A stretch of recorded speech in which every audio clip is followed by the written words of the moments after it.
주님을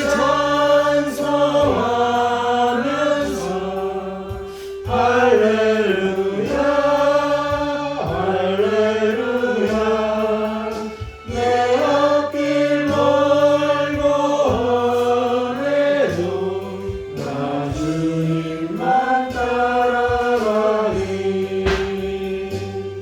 그 두려움이 변하여 내 기도의 영광 전날의 한숨 변하여 내 노래 되었네 주님을 찬송하면서 할렐루야 할렐루야 내 앞길 멀고 험해도 나 주님만 따라가리 주는 자비하셔서 늘 함께 계시고 내 궁핍함을 아시고 늘 채워주시네 주님을 찬송하면서 할렐루야 할렐루야 내 앞길 멀고 험해도 나 주님만 따라가리 내 주 안에 있는 언약은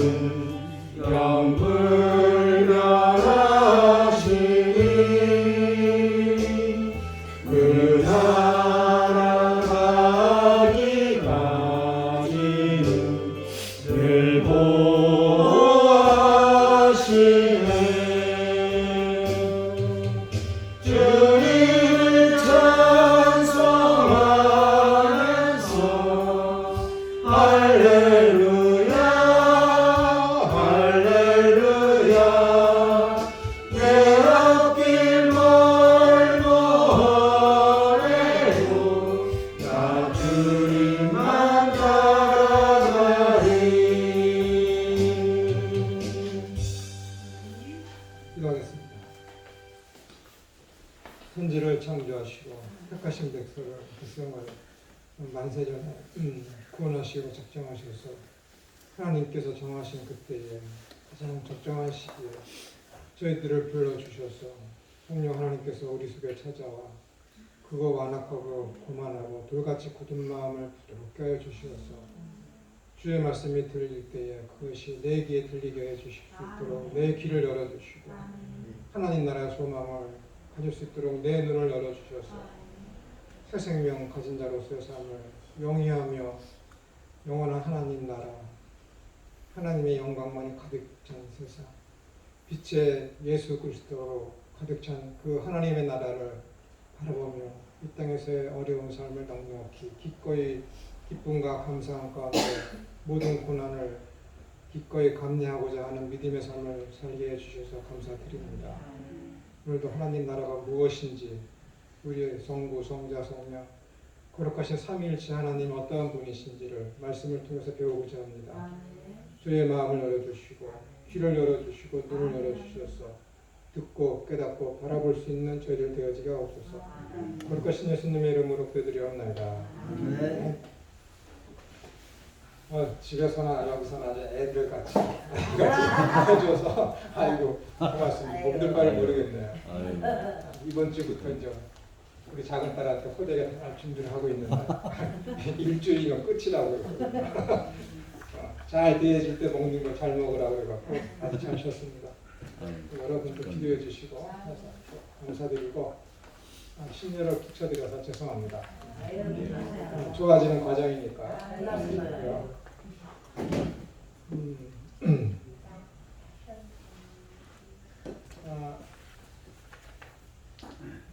한 주는 교단 총회 때문에 그렇고 또 한 주는 제가 또 이게 당일 퇴원이다 그래갖고 그날 수술해서 바로 괜찮을 줄 알았는데 당일 퇴원한다고 그랬는데 나는 좀 지독해갖고 하지 못하게 해갖고 못했고 그 다음날 퇴원해서 이제 울려고 그랬더니 이 의사께서 치료를 너무 잘해주셔갖고 피가 나지 않도록 테이프를 붙여놨는데 너무 압박을 해서 붙여놔갖고 거기가 피멍이 들어갖고 오히려 안 좋게 돼갖고 제가 좀 힘든 시간을 조금 보냈습니다.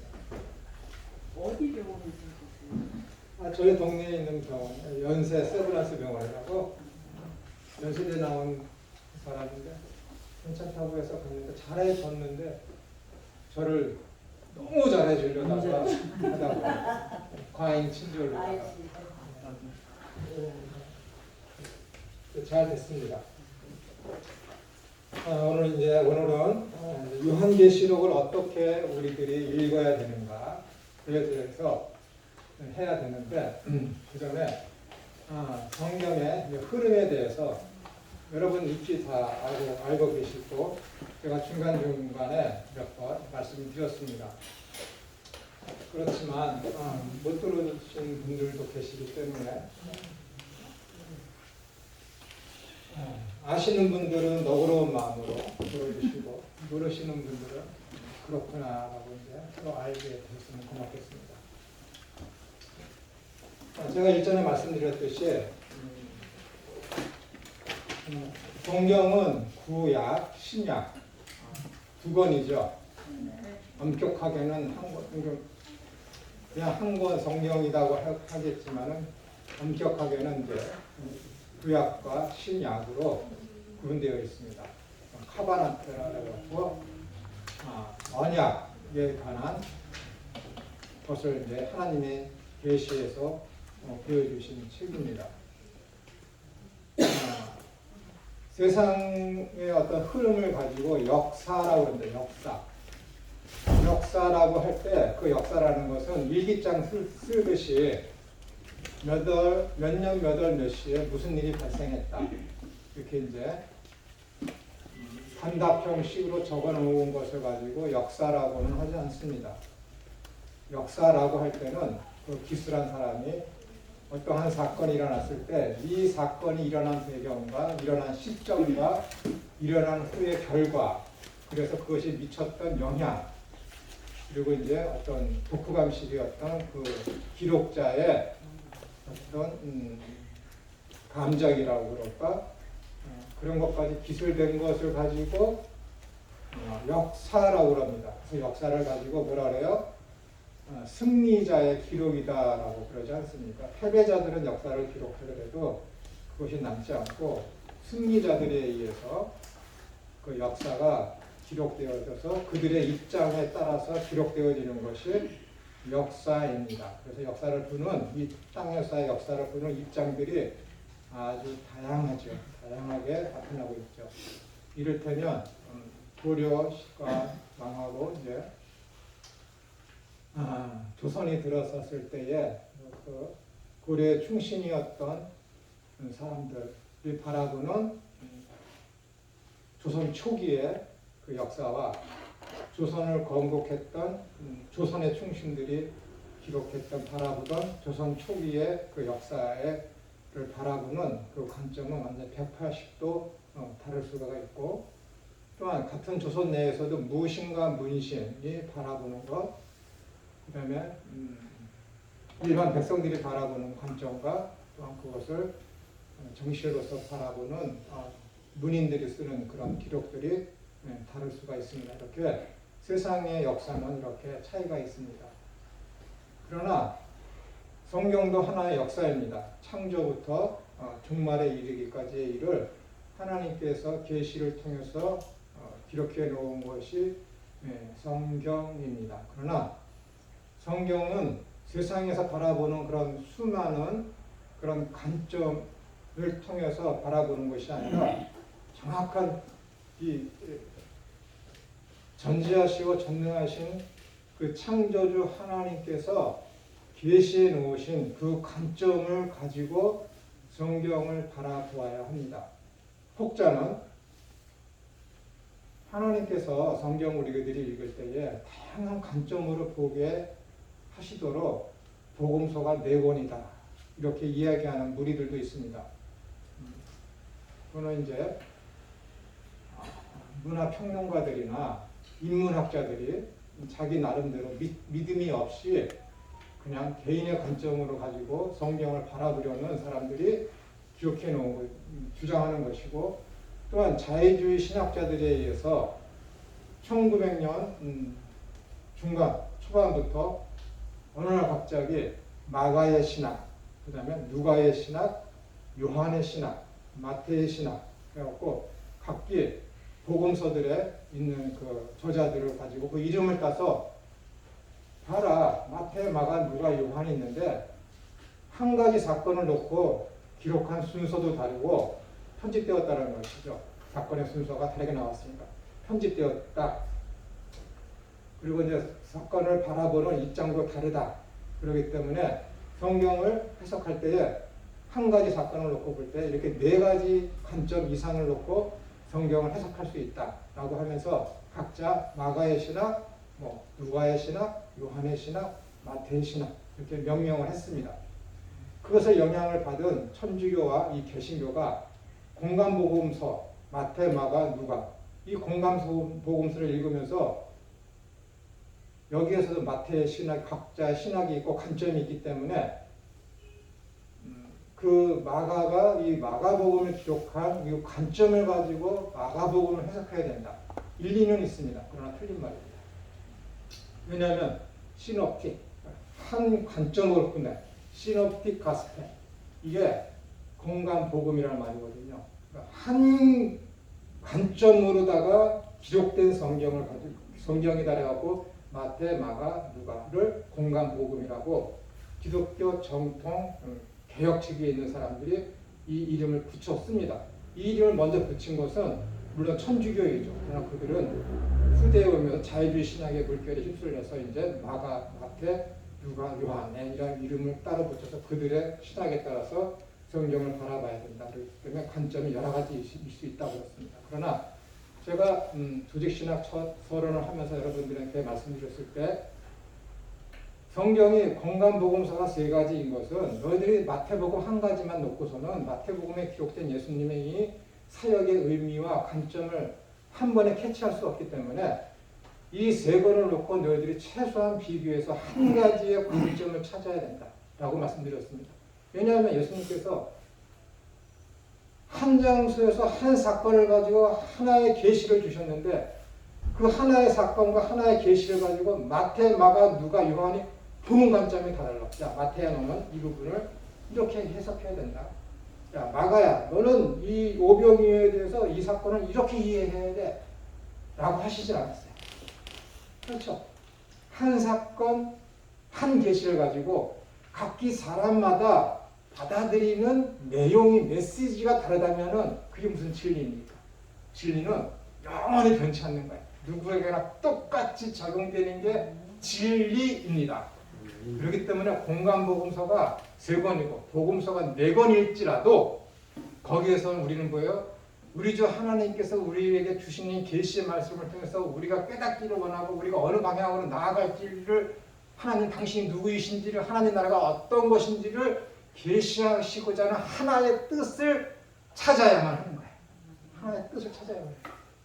그래서 공간복음. 그렇기 때문에 성경이 유일한 거예요. 그렇기 때문에 이 하나님의 말씀을 계시의 말씀이라고 그래요. 그래서 역사라고 했을 때 세상의 역사는 쓰는 사람에 따라 달라요. 그러나 이 성경도 하나의 역사인데 이 역사는 무슨 역사냐면 하나님께서 언약을 주신 이 언약의 역사라고요. 언약의 역사. 이 언약의 역사는 하나님께서 계시를 통해서 우리에게 주셨어요. 그것이 기록된 것이 성경이고 성경은 곧 언약의 역사이며 계시가 쌓인 점진적 계시로 쓰여진 계시의 역사다. 우리가 그렇게 이야기를 해야 돼요. 그러니까 여러분들이 성경을 읽을 때 귀에 걸면 귀걸이, 코에 걸면 코걸이는 죽일 놈이야. 주길로는 하나의 의미밖에 없습니다. 그래서 성경은 우리가 처음에 우리 종말론을 공부할 때 서철원 박사가 쓴 그 성경을 관통하는데 해서 우리가 7가지를 짚어보았듯이 성경은 주 예수 그리스도가 주인공이시고 그분께서 이루어놓으신 하나님 나라가 성경의 중심 주제임을 여러분들이 절대 잊으시면 안 됩니다. 이것을 여러분들에게 오늘 말씀을 드리려고 합니다. 하나님의 태초라는 것이 뭐라 그랬습니까? 잠언서 8장에 있는 말씀대로 태초라는 것은 여러분들이 잊어버리셨을 거예요. 그래야 제가 또 말씀을 드려도 힘이 나요. 딱 던졌는데 다 알아. 이러면 말할 게 없잖아요. 딱 던졌는데 눈에 띵 그래서 그러구나. 네.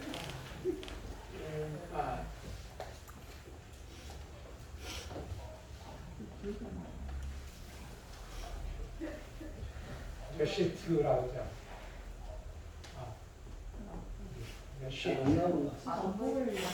안 보여도 괜찮아요. 태초.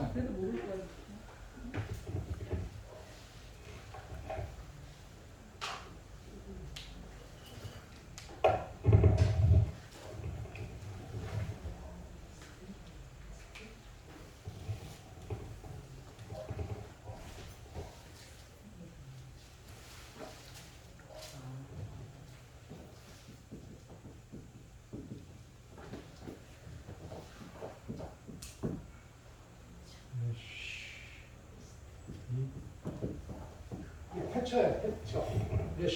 태초. 이 태초를 어떤 일이 있으면은 쭉 일이 시작됐어요. 쭉 있으면 요기 시작점. 여러분들이 얘기하는 비긴 시작. 이 아니라는 거예요. 절대 그게 아니에요. 영어가 in the beginning을 태초, 레시트를 in the beginning 시작할 때에 이렇게 되어 있잖아요. 참 좋은 번역이라고 그러지만 어떻게 할 수가 없어요. 만약에 이 태초를 at the beginning 했으면 문제가 굉장히 많은 거예요. 바로 그 지점은 at. 그러니까는 at the school 그러면은 학교에 있는 거예요. 학교에. 근데 in the school 그러잖아요. 그럼 학교 안에서 지금 내가 뭔가를 하고 있는 걸 나타낼 때 in the school이라고 하거든요. 영어에서 in이라는 전치사가 참 오묘한 거예요. 그걸 at the school이라고 하지 않고 in the beginning이라고 했어요. in the beginning. in. 위에서 참 번역을 잘했다라는 거. 영어적으로 했을 때는.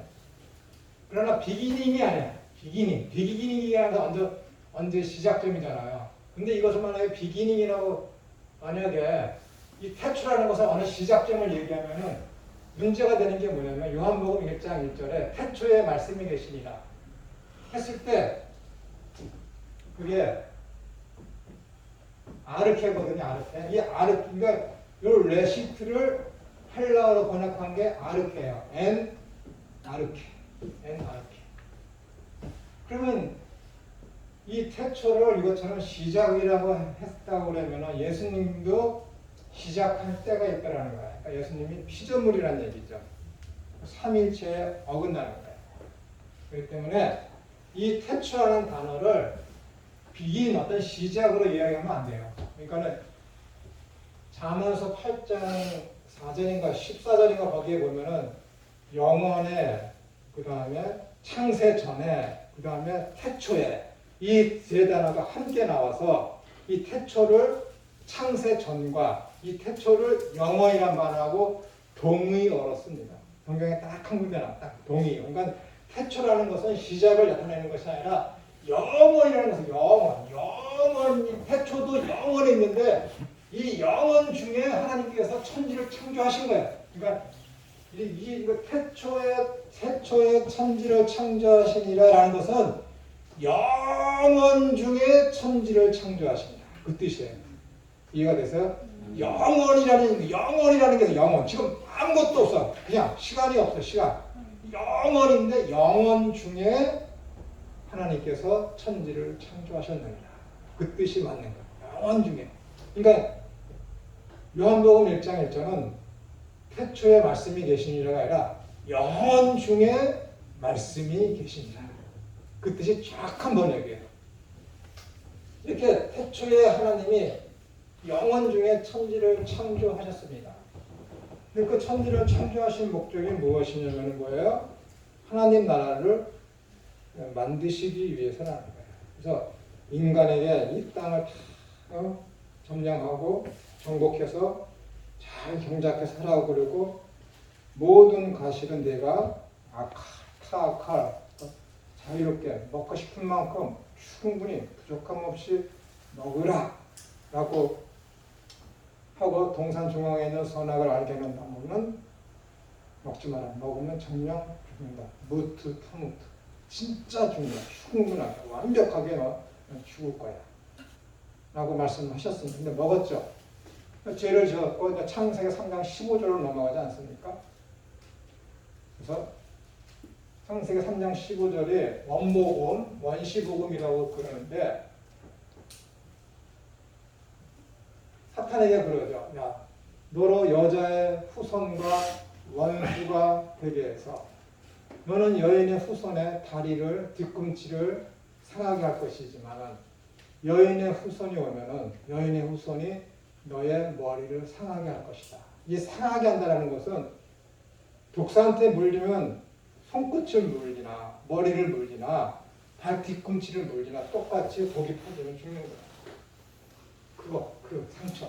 독사한테 물려서 팔 뒤꿈치 물린다니까 뭐 예수님은 조금만 다친다라고 했지만은 그렇게 하면 예수님은 죽으시면 안 되죠. 똑같은 거야.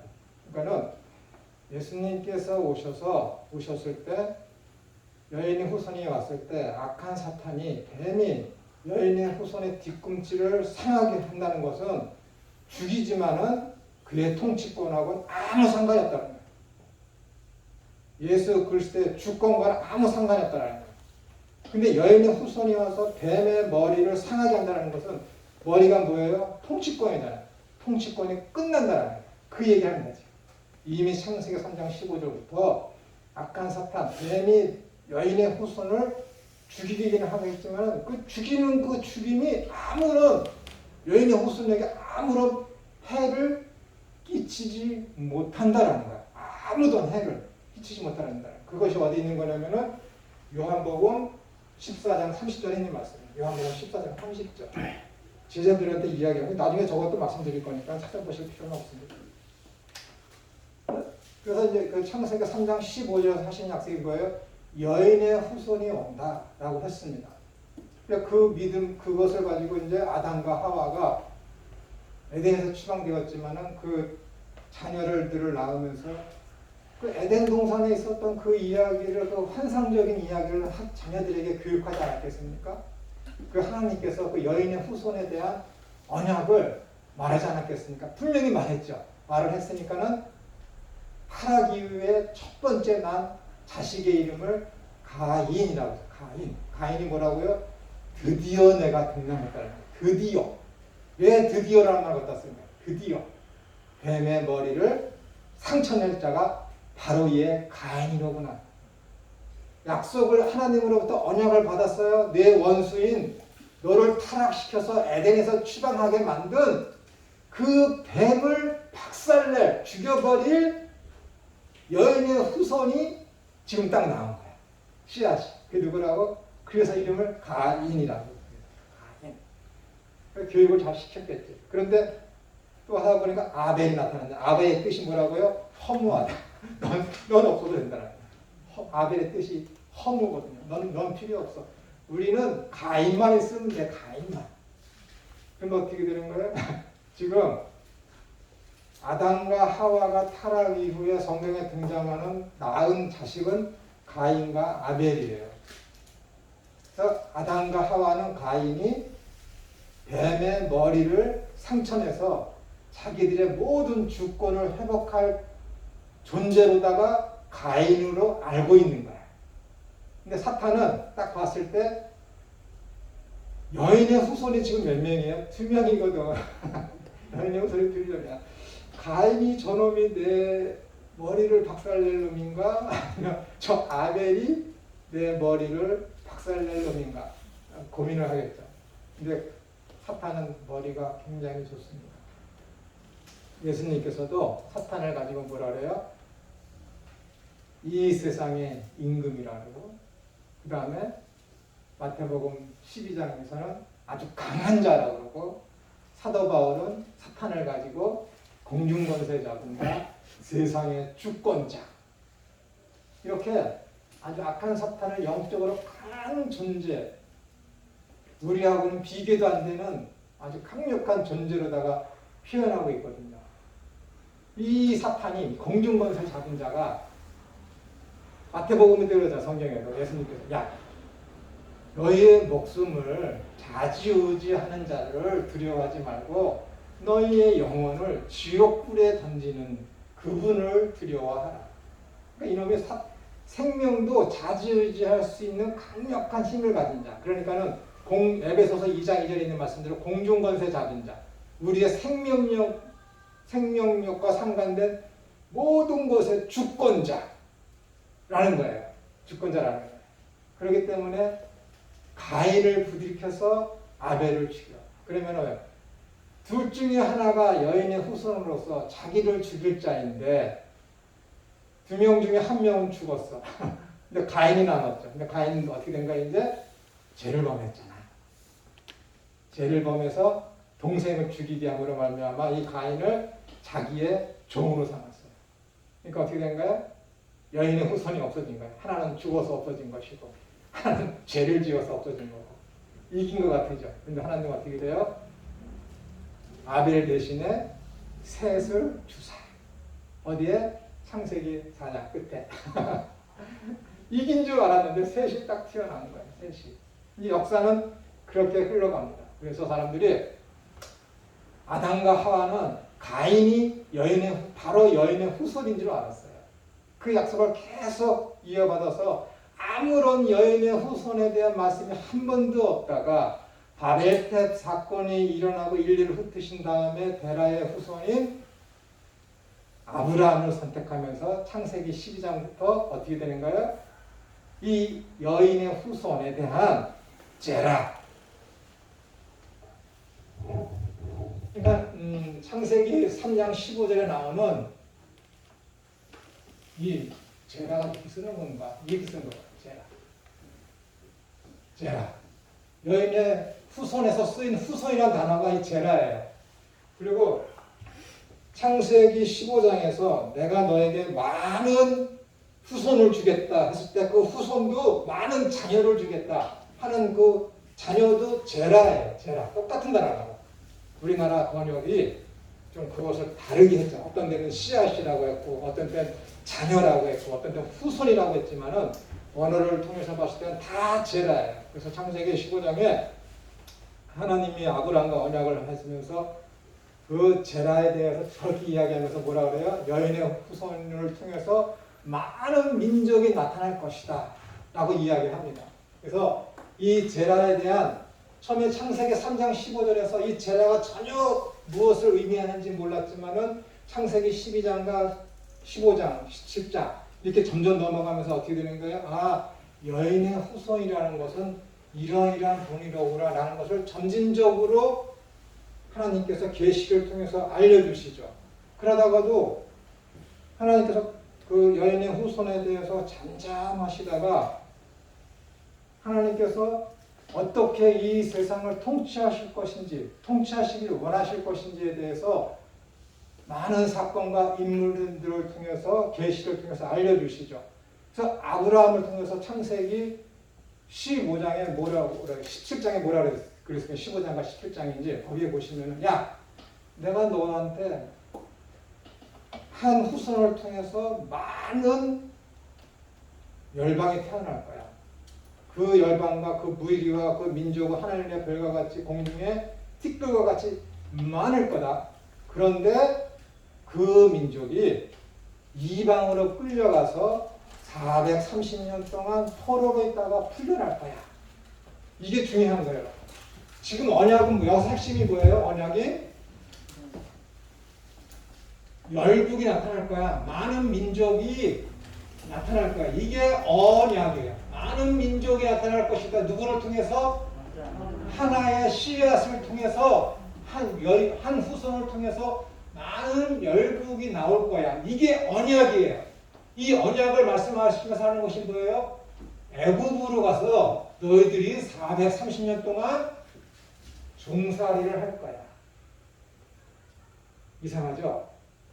언약을 말씀하시면서 이 씹는 걸 얘기한다니까. 이건 언약이고 이것은 뭐예요? 예언이에요. 예언. 왜 저번에 나 말씀드렸지? 왜 예언을 주십니까? 430년이 지난 후에 이 일이 발생했을 때 사람들이 야 430년 전에 우리 조상 아브라함한테 하나님께서 이 이야기 했잖아. 우리 민족에 430년 동안 종놀이 할 것이라고. 그러면서 그때 우리한테 언약을 주셨지. 야, 이 일이, 이 예언이 이루어진 걸 보니까는 이 언약이 반드시 성취될 것이로구나. 믿게 하시기 위해서. 예언이 그런 거니까. 이 예언이 있을 때 여러분들이 주의해야 할 것은 애굽으로 끌려가는 것을 하나님과 당신의 그 언약을 믿게 하시기 위해서 이스라엘 백성들을 애굽으로 보냈을까? 라는 거야.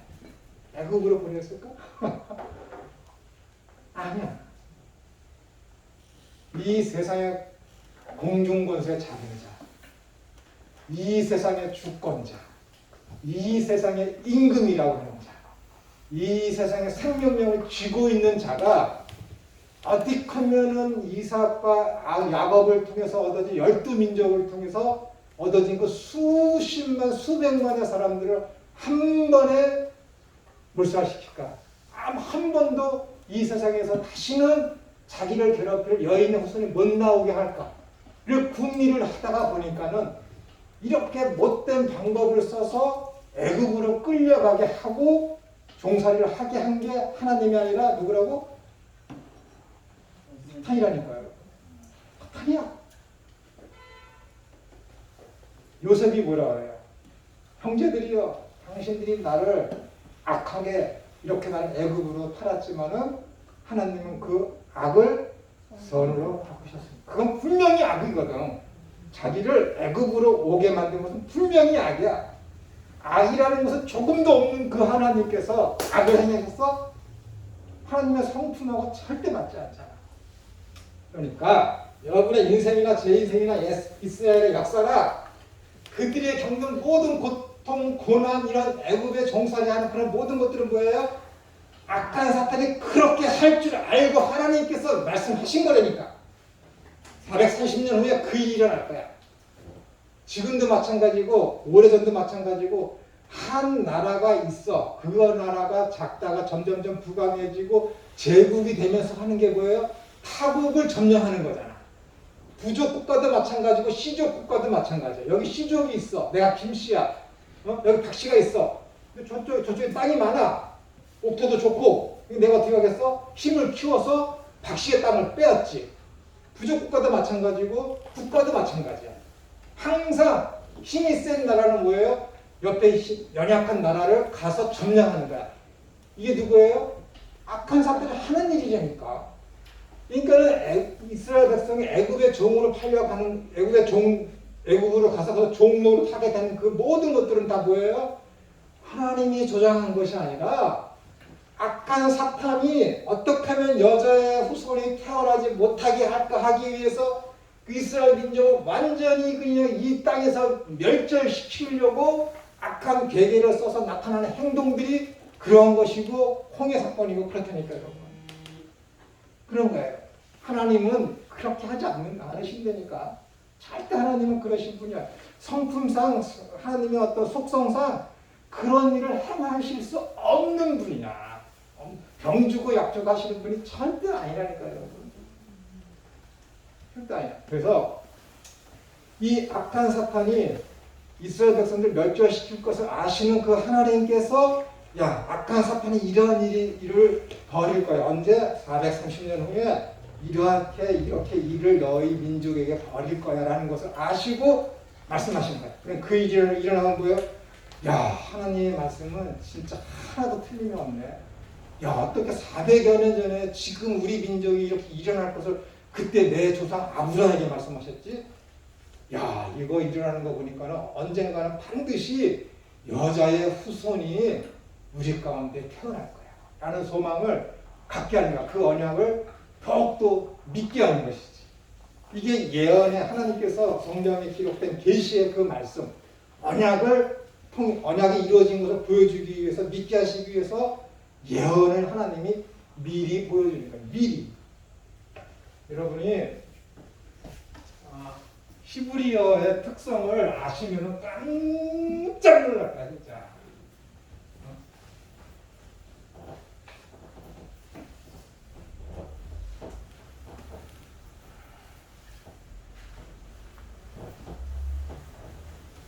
제가 그냥 요한계시록만 이렇게 쭉쭉쭉 나가면은 괜찮은데 계속 내가 빠져갖고 죄송해서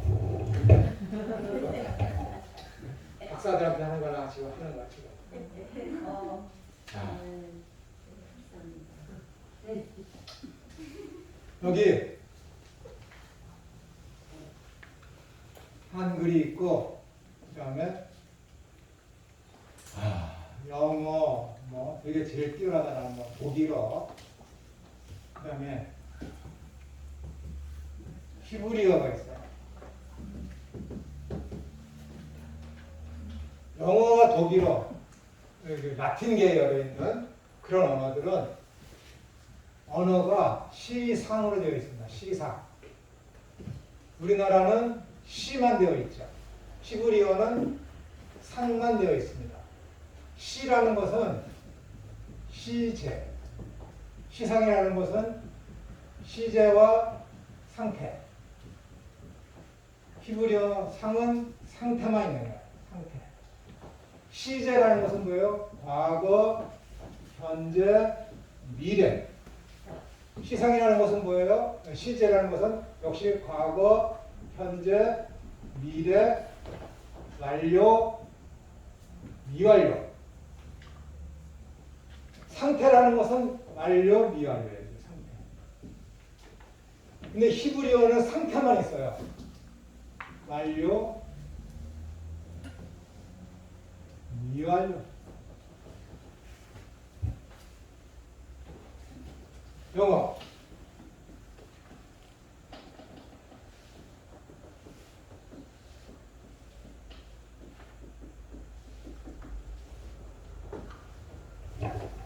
이거 어떻게 해석할까요?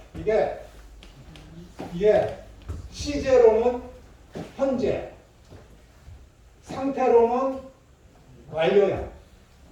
영어 현재 완료야. 이거 어떻게 우리나라 말로 해석할까요? 우리나라 말에는 상태가 없는데 우리나라 말로는 해석 불가능한 거야. 저 영어는. 근데 그냥 해석이 안 되니까는 느낌상 그는 어떤 것인가를 했다, 뭐 한다 그런 식으로 하는 거야. 근데 영어를 쓰는 사람은 저 현재 완료형을 딱 듣는 순간 다른 의미, 제가 여러분을 말하는 이 상태를 이해를 안 한다니까. 근데 이 영어, 독일어, 뭐 프랑스어 그런 데는 이렇게 시제와 상태가 같이 있어요. 과거, 현재를 미래를 나타나고 뭐 글자가. 근데 우리나라는 어떻게 돼요?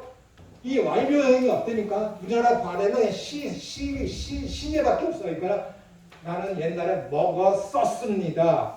나는 오늘 먹었습니다. 나는 내일 먹을 것입니다. 이게 다야. 과거, 현재, 미래 표현하는 것이. 그렇기 때문에 학회에서 논문을 쓰고 할 때는 우리나라 글이 참 어려워요. 어려워. 그래서 이 독일어가 뛰어나다는 거예요. 그래서. 근데 히브리어는 어떤 한 단어를 쓰면은 이것이 과거에 일어난 일인지, 현재에 일어난 일인지, 미래에 일어날 일인지를 몰라. 왜? 시제가 없기 때문에 그냥 상태만 있어. 이 일이 완료가 되었는지, 이 사건이 완료가 되지 않았는지만을 알아. 이게 과거에 된 일인지, 지금 되고 있는 일인지, 미래에 될 일인지에 대해서는 그 동사 하나만 보고서는 절대 이해 못해. 절대. 히브리어.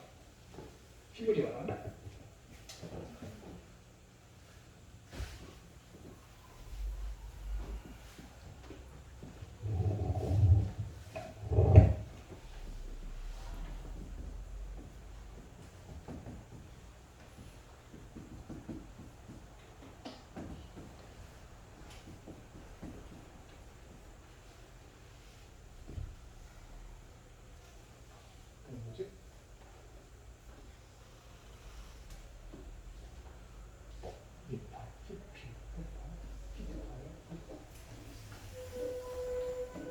갑자기 생각이 7개가 있습니다. 여기 뭐.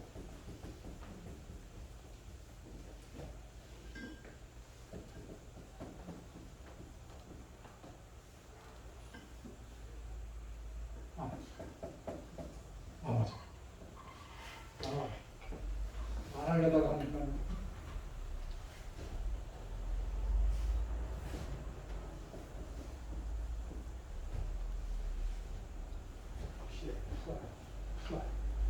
순서가 바뀌었네요. 죄송합니다.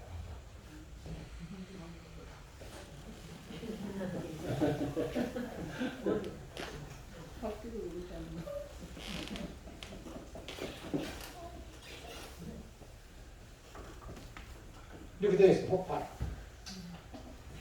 이 상태만 있는데 이 두 개는 이거 하나는 능동태, 이거는 수동태, 이건 강한 능동태, 이건 강한 수동태, 이거는 사역형 능동태, 이건 사역형 수동태, 이거는 죄지 스스로 뭐가 한 거, 힘셀 그런 거, 내 스스로가 뭐 했다 하는 그것 뜻을 나타내는 거예요.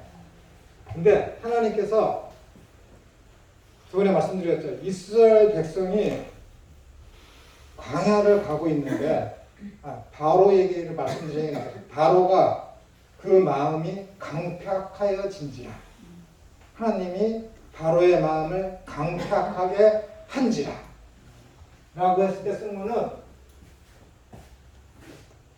이거예요. 호팔 하게 그가 마음을 강팍하게 먹는 걸 내버려 두셨다. 이스라엘 백성이 광야를 가. 아침에 구름기둥, 밤에는 불기둥으로 지켜줘. 그래서 불뱀이 물지 못하게 했어. 수많은 정갈들도 물지 못하게 했어. 근데 그들이 죄를 범해 하나님께서 불기둥과 구름기둥을 치웠어. 이렇게 했던 불뱀이 이스라엘 백성들에게 보내셨다. 하나님이 그렇게 돼 있어. 보내셨다. 뱀을 보내셨다. 그럼 하나님이 어떻게 되는 거야? 이스라엘 백성이 말을 안 듣는다고 뱀들을 보내셔서 물게 했다가 그 노뼈를 바라보면 살게 해주신 병 주고 약 주고 하신 거예요? 아니야. 걷었어. 보호막을 걷었어. 그랬더니 호심탐탐 어떻게 하면 저 이스라엘 백성들을 무릎과 해서 늘 따라다니던 불뱀들이 거기로 뱀이 이스라엘 백성들을 물러가는 것을 내버려 두셨다. 내버려 두신 거라니까. 내버려 두신 거야. 그게 뭐예요? 호팔이야. 호팔. 내버려 두신 거야. 보낸 게 아니라 야 불뱀아 빨리 가서 제 김 목사님 물어 그게 아니라 물러가는데 하나님께서 불기둥과 구름기둥을 보호막을 치워버리신 거야. 지금은 말씀드린 성령님이지. 보호를 안 해줘. 그러니까 물러가는데 예전에는 물 생각도 없었는데 갑자기 물 생각이 들은 거야. 그래서 가서 그냥 무는데 거침없이 물어버리는 거지. 내버려 두심이라는 거야. 그래서 이스라엘 백성들이 이렇게 어려움 당하는 것은 광야로 애굽으로 끌려가고 그거 하는 것은 하나님께서 내가 너희들을 큰 민족으로 만들기 위해서 하나님께서 고의로다가 애굽으로다가 이렇게 보낸 것이 아니라 악한 놈들이 악한 것들이 작전을 짜서 보내는 것을 하나님 어떻게 되는 거야? 폭발 내버려 두신 거야. 그러니까 악이라 그러지.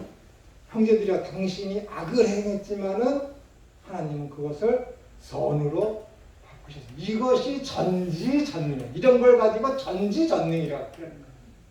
최악의 여건을 어떻게 되는 거야? 최선의 여건으로 만드시는 그 능력. 그러니까 뭐예요? 섭리가 필요하다. 섭리. 하나님의 작정이 여기 있어요. 하나님의 작정이 여기 있어. A야.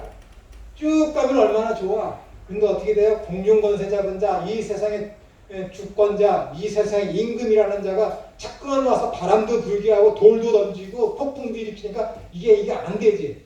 그러다 못 가. 그러니까 하나님 어떻게 되는 거예요? 모든 사건과 모든 인물들이 통해서 발생하는 모든 것들을 다 섭리하신 거야. 다 섭리. 제가 김천을 저렇게 무설게 굴어 내버려둬. 그럼 내가 이렇게 삐뚤어져. 이쪽에서 또 잡아당겨. 더 가. 그래도 어떻게 되는 거야? 하나님께서 김천의 인생에 관여하셔서 섭리하셔서 어떻게 되는 거야? 결국은 하나님께서 나로 하여금 A라는 지점에 도달하도록 인생에 간섭하시는 것을 가지고 뭐라 그래? 섭리라고 그러는 거야. 섭리. 이런 걸 가지고 뭐라 그러는 거야? 하나님의 전지하신가 전능하시냐. 제가 말씀드렸죠. 내 자녀가 여기 있어. 근데 하지 말라고 하는 거, 위험한 거, 그걸 자꾸 해. 그럼 어떻게 돼? 야단치지. 야단쳐도 안 되면 어떻게 돼? 종아리를 들지. 먹지 말라는 거 자꾸 먹으면 어떻게 돼? 또 혼내지. 자꾸 그래. 왜? 위험한 거 아니니까. 위험한 거 알아. 근데 그거 먹고 얘가 죽어? 얘가 뭐 어떻게 크게 돼? 하나님은 김천우가 이쪽으로 가도 결국은 여기로 올 줄 알아. 왜? 당신께 섭리하셔서 여기 갈 줄 아니까. 근데 나는 내 자녀가 이쪽으로 가면은 이쪽으로 못 올 것 같아. 그러니까 어떻게 돼? 때리는 거지. 근데 하나님은 다 아셔. 내가 이쪽으로 가도 당신이 섭리하셔서 이쪽으로 보낼 걸 알아. 때릴 필요가 있어? 없다니까. 내 미래에 대해서 하나님께서 영원에 계신 그분이 다 아셔. 완벽하게 다 아신다니까. 그러니까 뭐야? 70번씩 7번 용서해 주시는 거야. 다 용서. 이미 내가 2047년 7월 15일 오후 3시 7분 27초에 지을 죄까지도 하나님이 다 아셔. 그 죄까지도 이미 어떻게 돼요? 영원에 계신 그 하나님께서 영원은 시간이 없으니까 이미 그 죄까지 다 글쎄의 보혈로 가리워 주셨다니까. 이것이 영원과 하나님 나라의 시간과 관계된 상태에서의 70번씩 7번 용서야. 하나님이 그런 분이시니까. 이게 전지하신 거야. 이게. 여러분들도 하나님의 형상을 따라 피조된 하나님의 백성이기 때문에 어떻게 되는 거예요? 하나님 나라의 소망을 가진 자로서는 이 땅의 시간적 개념으로 사람을 상대해서는 안 돼. 영원의 상태에서 사람을 상대해야 돼. 그러니까 내가 김성대 목사님을 때려도 목사님이 나를 뭐라 그러면 안 돼. 이미 다 미래의 죄까지도 용서하신 분으로 사는 존재이기 때문에. 이거 그거라니까 이게. 70번씩 7번 용서하니. 이것이 하나님 나라의 시간을 가지고 영원의 개념으로 사람을 상대하는 거야. 얼마나 좋겠습니까? 이거 싫은가 보다. 얼마나 좋겠어요. 이 개념을 가지고. 그렇기 때문에 이렇게 성경에서 나오는 어떤 예언들은 하나님이 조장을 해서 언약을 믿게 하시기 위해서 예언을 한 그 사건을 하나님이 억지로 만들어 놓은 게 아니에요. 악한 사탄이 그 일을 벌일 것을 미리 아셔. 그렇기 때문에 430년 후나 아니면 바벨론으로 이스라엘 바벨론으로 끌려갔을 때 너희들은 반드시 70년 후에 오게 될 거야 라는 것을 미리 말씀하시는 거야. 그렇기 때문에 예레미야한테 너무 저희 가서 밭을 사라고 그러는 거야. 믿게 하시기 위해서. 그러니까 예언은 뭐예요? 일어나도 그만, 안 일어나도 그만이야. 그런데 하나님께서 말씀하셨기 때문에 그 예언은 반드시 성취될 거야. 보세요. 히브리어 과거, 현재, 미래 시제가 있어요? 없다니까. 그러니까 없는 거야. 하나님의 말씀이니까. 왜? 영혼의 개념으로 말씀하시거든. 시간과 상관없어. 시제와 상관없이 하나님이 영혼의 상태에서 지금 얘기하는 거야. 야, 천우야, 제가 용서해라. 이것은 뭐예요? 과거, 현재, 미래에 상관돼서 얘기하는 것이 아니라 히브리어적 관점으로 시상이 없다니까. 시제가 없다니까. 시간이 없어. 과거, 현재, 미래가 없고 영혼의 개념, 이해가 안 되시나 보다. 영혼의 개념으로 얘기하는 거야. 야, 천우야, 어제 너 쟤 때문에 속상했지. 어제 쟤 용서해줘. 제 내일 미래에 지을 죄 있거든. 그것도 용서해. 그 개념이 아니라 그냥 용서하면은 과거, 현재, 미래가 없이 그냥 시간과 상관없이 그냥 용서해 주는 게 성경의 관점이라고요. 얼마나 위대해. 하나님이 괜히 이 수많은 민족 중에 이스라엘 아람어를 쓰는 아브라함을 선택했겠어요. 이 언어 때문에 하나님이 오죽하면 이스라엘 백성들을 유대 지파로 대표되는 이 이스라엘 남유다 국가를 아수르가 아닌 바벨론 아람어를 쓰는 바벨론의 포로로 잡혀가게 했겠습니까? 아시리아가 아니라. 내가 택한 백성이 말을 너무 안 들어. 이거 고치려면 어떻게 돼? 아시리아가 쳐들어와서 호되게 야단치니까 훨씬 쉽지. 빨리 고치고. 그런데 저 온순한 온유한 바벨론이 와서 데리고 간다니까. 왜? 그 나라 쓰는 게 아람어거든. 아람어. 지금 히브리인들이 지금 쓰는 언어는 뭐예요? 아브라함이 쓰는 아람어에서 자꾸만 변질되어서 쓰여진 게 지금 이 히브리어라니까. 예수님이 하신 말씀이 뭐예요? 히브리어예요? 아니라니까. 아람어라니까. 아람어. 여러분들이 지금 신약성경 복음서를 지금 헬라어를 읽고 있지만은 예수님은 헬라어도 말씀하셨고 히브리어도 말씀하셨고 아람어도 말씀하셨어요. 근데 예수님이 주로 쓰는 것이 엘리엘리 라마 사박타니. 이게 히브리어예요? 아니에요. 아람어라니까. 죽기 직전에 하나님께 예수님께서 하신 그 마지막 말씀이 아람어야. 아람어. 그럼 보세요. 아멘 아멘이 뭐예요? 아람어죠. 아멘 아멘이 뭐예요? 진실로 요한복음에 이 말씀은 너무 중요하다. 진실로 진실로 내가 너희에게 이르노니. 그래서 진실로 진실로가 뭐라고요? 아멘 아멘이야. 그러면은 보세요. 이거까지 말씀드리는 거예요. 여러분 좋은 거야.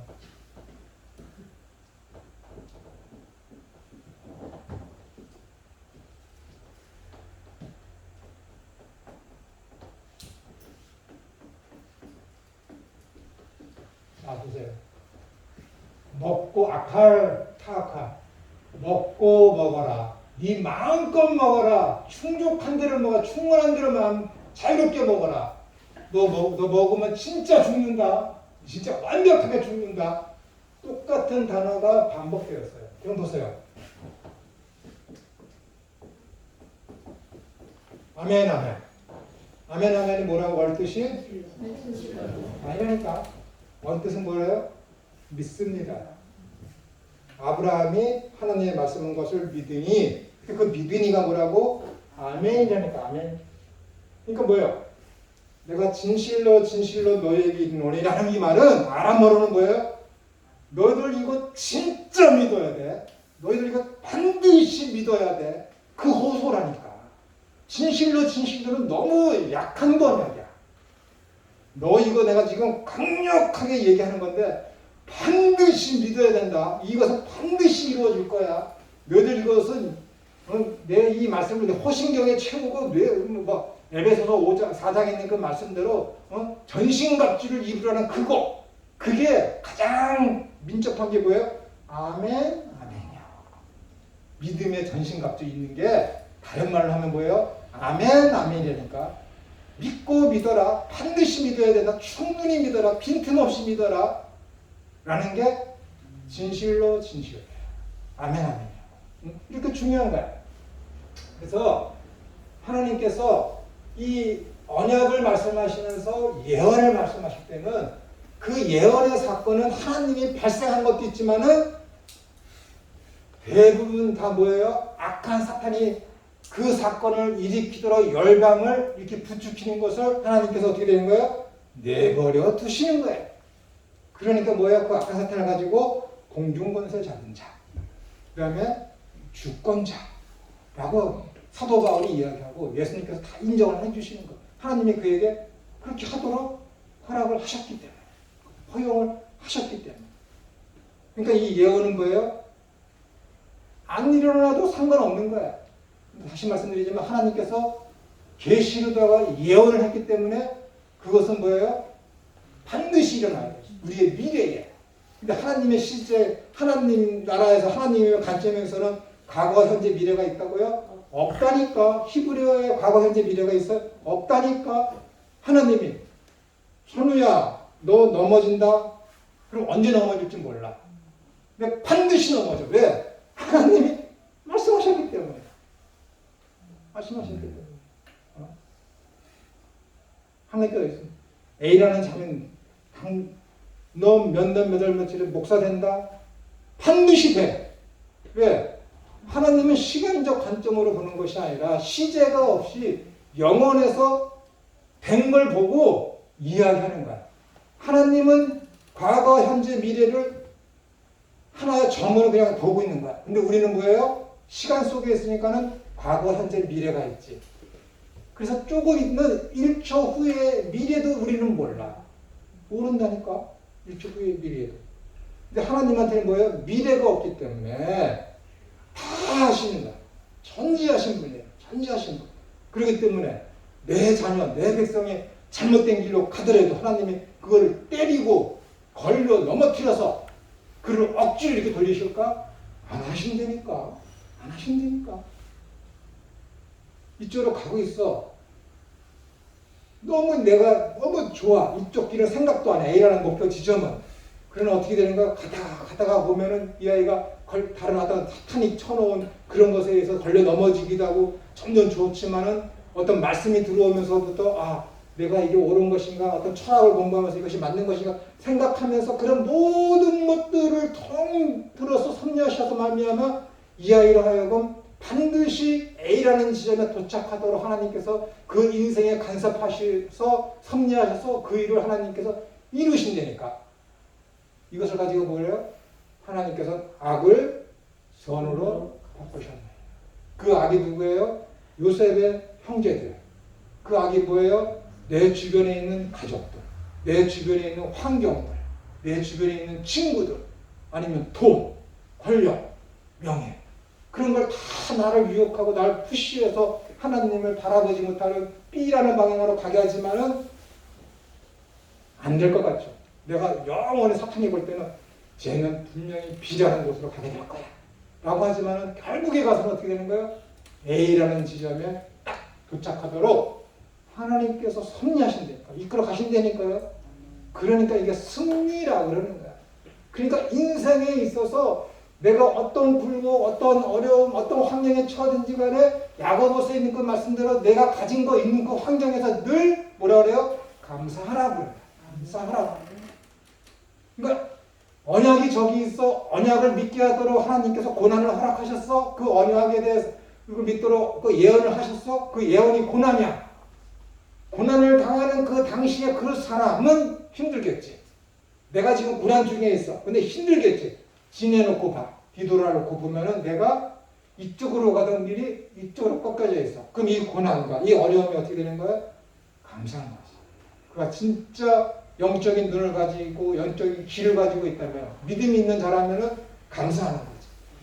그러니까 고난 중에 기뻐하고 고난을 감사하라고 시편 기자하고 사도 바울이 그렇게 강하게 울부짖는 거야. 그러니까는